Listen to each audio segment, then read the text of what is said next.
Blackwater Lake wasn't the kind of place people visited anymore. Years ago, it had been a popular spot for fishing, picnics, and summer swims. But over time, stories began to circulate. Dark stories about strange accidents, missing people, and an eerie, almost tangible presence around the water. Locals claimed the lake was cursed, that it had claimed lives and wouldn't stop until it got what it wanted. The most infamous tale was about James Turner, a fisherman who vanished one foggy night in the 1980s. His boat was found drifting in the middle of the lake, empty, but his body was never recovered. Some said they'd seen his ghost, standing silently on the water's surface, staring into the abyss. Mike, Sarah, Jake, and Lisa were the type of friends who loved to scare themselves. They'd heard the stories, of course, but they didn't believe them. To them, Blackwater Lake wasn't cursed. It was just an abandoned fishing spot that would make for a great night of adventure. So, armed with fishing rods, a cooler of beer, and flashlights, they ignored the warnings and drove out there one Saturday night. When they arrived, the sun was just setting, casting an orange glow over the still water. The air was heavy and humid, and an eerie silence hung over the area. No birds chirped, no crickets sang. It was as if the lake had swallowed all sound. "This place is creepy as hell," Lisa muttered as she stepped out of the car. Sarah nudged her with a grin. "That's what makes it fun," she said, though her voice carried a hint of unease. They set up their fishing gear at the edge of the lake, laughing and joking as they cast their lines into the darkening water. For a while, it was peaceful. The moon rose high, its reflection rippling on the surface of the lake. They cracked open their beers, the sound echoing unnaturally in the quiet. But as the hours dragged on, the mood began to shift. It started with small, almost imperceptible things. A faint rustling in the nearby woods, splashes in the water with no visible source. Sarah's bait box went missing, though she swore she'd left it right next to her. Jake joked that a raccoon had taken it, but even he seemed uneasy. "I think this place is playing tricks on us," he said, glancing over his shoulder at the dark trees. Around midnight, Jake's fishing rod suddenly jerked forward, nearly pulling him into the water. "Whoa! This is a big one," he yelled, gripping the rod tightly. But as he reeled it in, the line snapped with an unnatural force, sending him stumbling backward. "What the hell was that?" Mike asked, his voice sharp. Jake shook his head. "I don't know, but whatever it was strong." Moments later, Sarah let out a shriek. She'd reeled in her line and found it tangled with a mass of slimy seaweed, but caught in the seaweed was something that made her stomach turn: a human hand. Pale and bloated, its fingers were curled tightly around a rusted wedding ring. Lisa screamed and Jake dropped his flashlight in shock. The hand was too real to be a prank. Mike tried to calm everyone down, but even he was visibly shaken. He pried the ring from the hand and examined it. "There are initials on it," he said quietly. "J. James Turner," Sarah whispered, her voice trembling. "The fisherman who drowned." After that, the atmosphere around the lake became suffocating. Their fishing gear started to disappear one by one, vanishing without a sound. Shadows moved across the water, though there was nothing to cast them. Sarah swore she saw a figure standing on the lake, its face pale and hollow, but when she blinked, it was gone. "We need to get out of here," Lisa said, her voice breaking. They hurriedly packed up what they could and began making their way back to the car. But before they could reach it, Jake stopped in his tracks. "Did you hear that?" he asked. The others froze, listening. A low guttural whisper drifted through the air, incomprehensible but undeniably real. The sound grew louder, surrounding them, until it felt like it was coming from inside their heads. Then, without warning, Jake's flashlight went out and he was gone. They called his name, their voices frantic, but there was no answer. Only the whispers remained. The words declined in volume.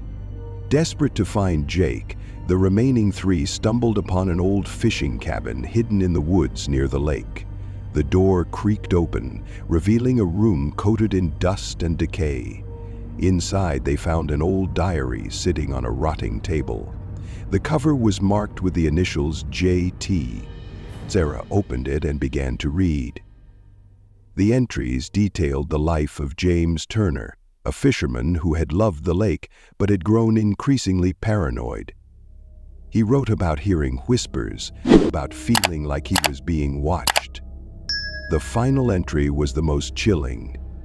The lake calls to me. It doesn't let anyone leave. If you disturb its waters, you belong to it now. As they read, the cabin doors slammed shut and water began to seep through the floorboards. The whispers returned, louder than ever. They fled the cabin, but Mike was the next to vanish. One moment he was behind them, and the next he was gone, his panicked shouts swallowed by the darkness. Sarah and Lisa reached the car, but the engine wouldn't start. Through the rearview mirror, Sarah saw him, the ghostly figure of James Turner standing in the distance. His hollow eyes locked on them. A terror-stricken squad swept the compound. The figure raised a hand, and the lake water began to surge toward them like a living thing. In a final, desperate attempt, Sarah and Lisa abandoned the car and ran, the water lapping at their heels. They didn't stop until they reached the main road, collapsing in exhaustion as the whispers finally faded. Jake and Mike were never found. Authorities searched the lake, but found no trace of them or any evidence of what had happened that night. Sarah and Lisa tried to move on, but the memory haunted them. Weeks later, Sarah woke up to find something on her windowsill, a damp, muddy wedding ring, the same ring they'd seen on the hand. And then, faintly, she heard it again. The whispers. Blackwater Lake had claimed more victims, and it wasn't finished yet.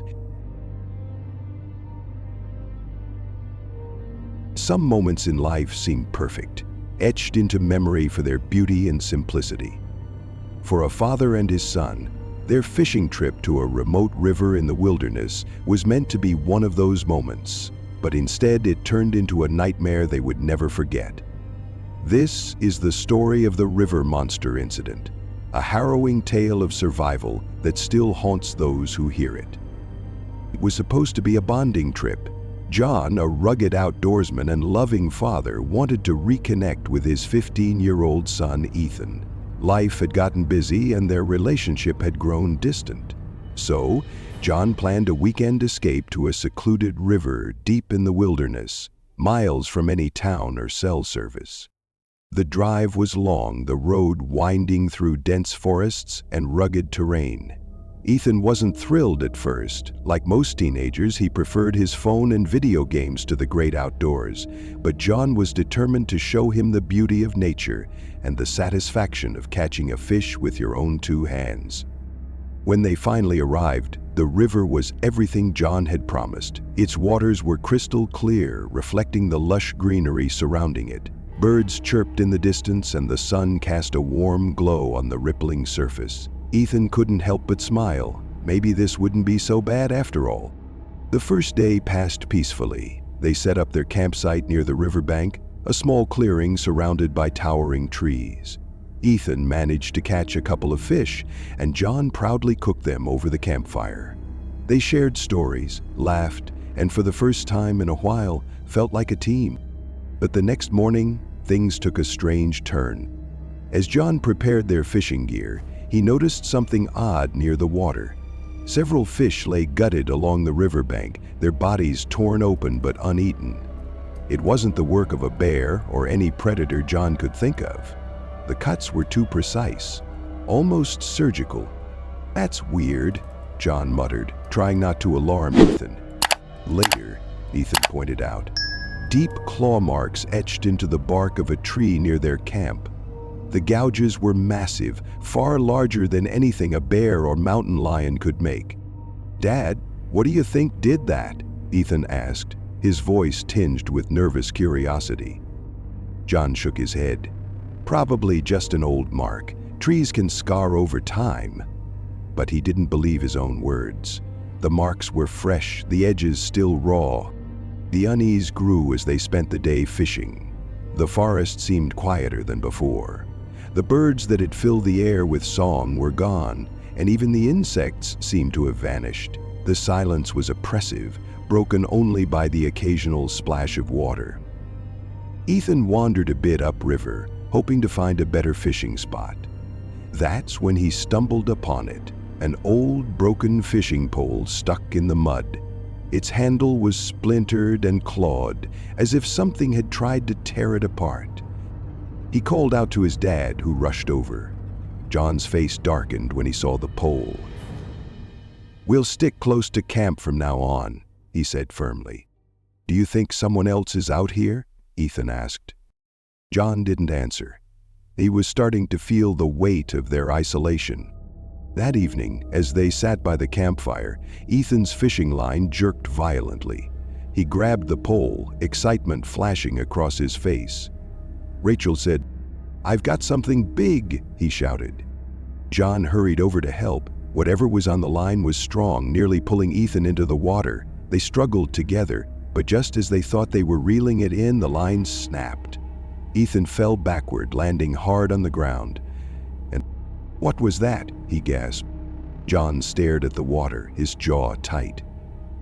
"Probably just a big fish," he said, though his voice lacked conviction. As they sat back down, trying to laugh it off, a loud splash echoed from the river. They froze. John grabbed his flashlight and aimed it at the water. For a moment, they saw nothing. Then, just beyond the beam's reach, two glowing eyes appeared, staring back at them from the surface. "What is that?" Ethan whispered, his voice trembling. Before John could respond, the eyes vanished beneath the water with a ripple. The forest fell silent once more. The next morning, they found their cooler of fish shredded, its contents scattered across the campsite. Deep claw marks marred the ground around it. John's instincts screamed at him to pack up and leave, but he didn't want to scare Ethan. "We'll keep the food in the car from now on," he said, trying to sound calm. They ventured out onto the river in their small inflatable boat, hoping to put some distance between them and whatever was prowling the camp. But the creature followed them. First, there were faint ripples trailing behind the boat. Then, without warning, a massive shape slammed into the underside, nearly capsizing them. Ethan screamed as water splashed over the sides. John paddled furiously back to shore, his heart pounding. Once they reached the bank, they abandoned the boat and ran back to the campsite. Even before people heard the first explosion, they climbed the hill to the campsite and ran up the pyramids to the top as fast as they could go, blowing the last of the water back to the depths. As they grabbed their belongings, the creature emerged. Its grotesque, otherworldly form was partially visible above the water. It had a massive serpentine body covered in dark, slimy scales, and its head was a nightmarish blend of reptilian and insect-like features. Rows of razor-sharp teeth glistened in its gaping mouth. It let out a roar that echoed through the forest, sending shivers down their spines. John and Ethan packed up as quickly as they could, their hands shaking. They began the long trek back to the truck, but the forest seemed alive with danger. Fresh claw marks appeared on trees, and they heard faint growls in the distance. John realized they weren't just being followed by the river monster. A pack of wolves was stalking them as well, drawn by the scent of fear. Using his flare gun, John fired a shot into the air, temporarily scaring off the wolves, but the noise attracted the monster. The ground shook as it thrashed through the underbrush, its guttural growls growing louder. They ran, their lungs burning, until they spotted an old ranger's lookout tower near the river. It was dilapidated but sturdy enough to buy them some time. Inside the tower, John and Ethan found a few old supplies, including another flare. As the monster circled below, they hatched a desperate plan. John ignited a patch of dry brush near the base of the tower, hoping to drive the creature away with fire. The flames roared to life, illuminating the monster as it emerged from the shadows. Its full form was revealed, a horrifying blend of ancient predator and alien nightmare. For a moment, it hesitated, its glowing eyes fixed on the fire. Then, with an ear-splitting roar, it retreated into the river. The fire spread quickly, forcing John and Ethan to flee. They ran through the smoke-filled forest, coughing and stumbling, until they finally reached their truck. Without a word, John started the engine and they sped away, leaving the burning wilderness behind. Neither of them spoke during the drive home. The bond they'd hoped to rebuild had been forged in terror. A week later, John checked the news for updates on the fire. Instead, he found a strange report. Claw marks and gutted fish had been discovered near a different river, miles away. The creature hadn't been destroyed. It had simply moved on. The river monster incident remains a chilling reminder of how little we truly know about the wild places of the world and the things that lurk within them. It was a cool autumn evening when Henry decided to visit the abandoned pier. He'd heard rumors that the waters near it were teeming with fish. The pier itself was in disrepair, rotting and creaking with every step, but Henry wasn't worried. He had fished in worse spots before. The solitude was a bonus. No noisy crowds, no competition for the best catches. As he set up his gear, the last rays of sunlight disappeared behind the horizon, leaving the lake bathed in moonlight. The water shimmered, and the forest surrounding the lake was eerily quiet. Even the usual hum of insects was absent. Henry didn't notice at first. He was too focused on his first cast. But as the hours ticked by, subtle oddities began to creep into his awareness. The soft creaking of the pier seemed to grow louder, almost rhythmic, like the steady pulse of something alive. Occasionally, he would hear faint splashes beneath the pier, but when he shone his flashlight over the water, he saw nothing. Henry was reeling in his second catch of the night when he noticed something unusual. Shadows moved under the pier, their forms distorted by the rippling water. At first, he thought it might be large fish or debris floating near the surface. But as he watched, the shadows didn't move like fish. They darted too quickly, too deliberately, and always seemed to avoid the beam of his flashlight. "Probably just my eyes playing tricks on me," he muttered, shaking his head. But the unease lingered. Every so often the water would ripple violently, as if something large was stirring just beneath the surface. Then his line snapped. Not from a fish struggling, but as if something had slashed it clean through. Henry examined the frayed end, his brows furrowing. The cut was sharp, too precise to be natural. Deciding to take a break, he explored the pier, hoping to shake off the growing tension. That's when he found it. An old rusted fishing hook embedded in the wood. Nearby, a faded photograph was tucked under a loose plank. It showed a smiling man holding a large fish, but the edges were waterlogged and torn. The sight unsettled him, though he couldn't quite explain why. As Henry walked further along the pier, he stumbled upon something even stranger. Hidden beneath a pile of rotting planks was a small, leather-bound diary. Its cover was cracked and weathered, but the pages inside were surprisingly legible. The entries were dated over 2 decades ago and belonged to someone named William, another fisherman who had frequented the pier. The first few entries were mundane, notes about good fishing spots and favorite lures. But as Henry flipped through, the tone grew darker. William began describing strange occurrences: gutted fish left uneaten, claw marks on the wooden posts, and an oppressive sense of being watched. The final entry sent a chill down Henry's spine. "It's in the water. It watches from the shadows. It won't let me leave. If you're reading this, leave now. Don't let it take you." Henry's hands trembled as he closed the diary. He told himself it was just a story, the ramblings of a man who had spent too much time alone. But deep down, he felt the truth of William's words. Henry decided it was time to leave.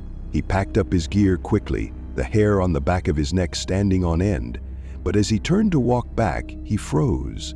The path to shore was shrouded in dense fog that hadn't been there minutes ago. It swirled unnaturally, blocking his view of the forest. The pier groaned beneath his feet, the sound almost like a low moan. Then came the splashes, louder and closer than before.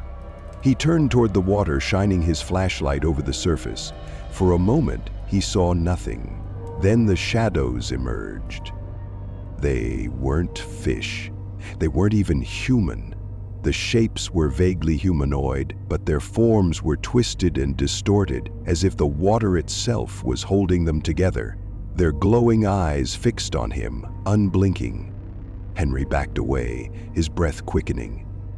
The shadows began to rise from the water, dripping and malformed. They moved closer, their movements jerky and unnatural. Panic set in, and Henry stumbled over his own feet, dropping his flashlight. The beam flickered before going out completely, plunging him into darkness. Desperation took over. Henry remembered the diary's warning and knew he couldn't give in to fear. He grabbed his fishing knife and swung it wildly, though the blade passed through the shadows without resistance. The figures continued to advance, their hollow eyes glowing brighter. Then the pier itself seemed to turn against him. The wood beneath his feet splintered and cracked, as if trying to pull him into the water. Henry scrambled toward the center of the pier, clutching the diary like a lifeline. He remembered a line from the diary about disrupting the entity. With shaking hands, he retrieved his lantern and lit it, holding it high. The light cut through the darkness, causing the shadows to waver and retreat slightly. Their forms flickered, as if struggling to maintain their shape. "You won't take me!" Henry shouted, his voice cracking with fear and defiance. The larger shadow let out an ear-splitting shriek, and the water beneath it began to churn violently. The pier shuddered as the entity made one final lunge at him, but the lantern's light flared brightly, forcing it back into the depths. The fog began to lift, and the pier fell eerily silent. Henry didn't waste a second. He grabbed his gear and ran back to shore, his legs shaking with every step. By the time he reached his truck, the first light of dawn was breaking over the horizon. He sat in the driver's seat for what felt like hours, trying to process what had happened. The diary sat on the passenger seat, a grim reminder of how close he'd come to becoming another victim of the pier. Henry never returned to Lake Bellamy. He told no one about his experience, knowing they'd dismiss him as crazy. But he kept the diary, a silent testament to the horrors he'd faced. Months later, he heard a news report about another disappearance at the lake. This time, it was a young couple who had been fishing at the pier. Henry turned off the TV, his stomach sinking. The pier hadn't claimed him, but it wasn't done hunting. Some places should remain abandoned, left to rot with their dark secrets. For Henry, the abandoned pier will always be a reminder that some legends are real, and they're always waiting for their next victim.